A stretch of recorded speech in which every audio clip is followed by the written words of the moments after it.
আসসালামু আলাইকুম প্রিয় গাইস, আজকে আমি যে বিষয়টা বলবো সেটা হলো যে আমাদের গার্মেন্টসে 1 তারিখ থেকে 10 তারিখ পর্যন্ত যে পরিমাণ লোক দাঁড়া থাকে তাদের উদ্দেশ্যে আমি বলবো যে গার্মেন্টসের অভিজ্ঞতা ছাড়া কখনই লোক নেয় না।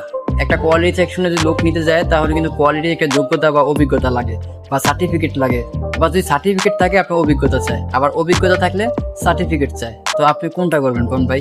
তো আমরা কিন্তু অনেকেই গ্রামের থেকে আইসা গার্মেন্টসে চাকরি করার জন্য হেল্পারে ঢুকি বা কোনো একটা কাজের ভিতরে ঢুকি, পরে আস্তে আস্তে কাজ শিখি, এভাবে মানে গার্মেন্টসের চাকরি ঢুকা চিন্তা ভাবনা করি। তো এটা যে আপনি করতেছেন, ঠিক আছে আপনি করবেন, কিন্তু আপনার তো ঢুকাইতে হইব। একটা মাধ্যম স্যার আপনার কেউ ঢুকায় না, আর এমন মাধ্যমও লাগে না। কোনো ক্ষেত্রে যদি নিজের অভিজ্ঞতা না থাকে তাহলে আপনি গার্মেন্টসের চাকরি ঢুকতেও পারেন না। বা অনেকে আছে যে কাজের অভিজ্ঞতাও আছে, সার্টিফিকেট আছে, তাও ঢুকতে পারে না। কারণ হলো কি জানেন? কারণ হলো তার মাধ্যম নাই। হ্যাঁ, তো আবার কেউ আছে যে কাজও জানে না, সার্টিফিকেট আছে, সে ঢুকে ফেলতেছে। কি কারণে? সে মাধ্যম আছে, তো সুপারিশের মাধ্যমে চাকরি হইতেছে। তো যাই হোক, কিন্তু মূলত গার্মেন্টসের চাকরিটা আগের মতন নাই। গার্মেন্টসের চাকরিটা এখন খুব কঠিন হয়ে গেছে গা। আর এখন বর্তমানে সমাজে এখন সবাই গার্মেন্টসের চাকরিটা নিয়েই একটু, যারা মধ্যবিত্ত ফ্যামিলিতে তারা গার্মেন্টসের চাকরিটা একটু করতে চায়। কারণ হলো গার্মেন্টসের ভিতরে 20,000 টাকা মান্থলি একটা স্যালারি আইসা পড়ে, বা 22-23,000 টাকার মতন আইসা পড়ে। আপনার একটা হেল্পারের বেতনও 20,000 টাকার মতন আইসা পড়ে। ওই ক্ষেত্রে গার্মেন্টসের পরিমাণ লোকগুলো বেশি ঢুকতে চায়।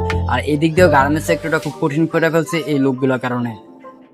এখন এখন মনে করেন আপনি যদি একটা ব্যবসা করতে চান তাহলে আমি মনে করি ভালো যে কিছুদিন হয়তো বা আপনি একটু কষ্ট মষ্ট করে 2-3 লাখ টাকা বা 1 লাখ টাকা জমায় যদি অন্তত পক্ষে একটা ব্যবসা দাঁড়া করতে পারেন, তাহলে আমি মনে করি এটা আপনার জন্য বেস্ট। কারণ চাকরি আপনার ধরেন আজকে 5 বছর 7 বছর 10 বছর করলেন, চাকরি করলেন, পরে আপনি যখন একটু আস্তে আস্তে বুড়ো হয়ে যাবেন তখন আপনার গার্মেন্টস কোন, যে কোনো কোম্পানি কোন, যে কোনো চাকরি, যে কোনো কোম্পানি কোন আপনাকে বের করে দেব।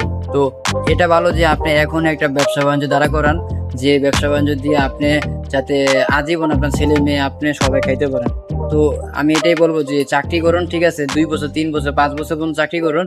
এই বেশি চাকরি না করে যে পরিমাণ শক্তি আছে, এনার্জি আছে এই বর্তমানে এই সময়ের ভিতরে আপনি যতটা পারেন আপনার ব্যবসাটা দাঁড়া করেন বা একটা প্রতিষ্ঠান দাঁড়া করান। তাহলে আপনি আর 10 জন মানুষের বেকারত্ব থেকে দূর করতে পারতেছেন এবং নিজের একটা প্রতিষ্ঠান থাকতেছে। তো আমাদের দেশে বেকারত্ব অনেক আছে।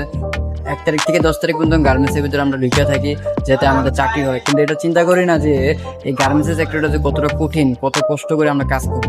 তো এটা যখন যে মানুষ কাজ করে প্রথম তো কষ্ট হয়, পরে আস্তে আস্তে এটা তিক্ত নিয়ে নেয় যে এটা আমার দিয়ে করতে হইব, কারণ ফ্যামিলি একটা প্রেশার আছে।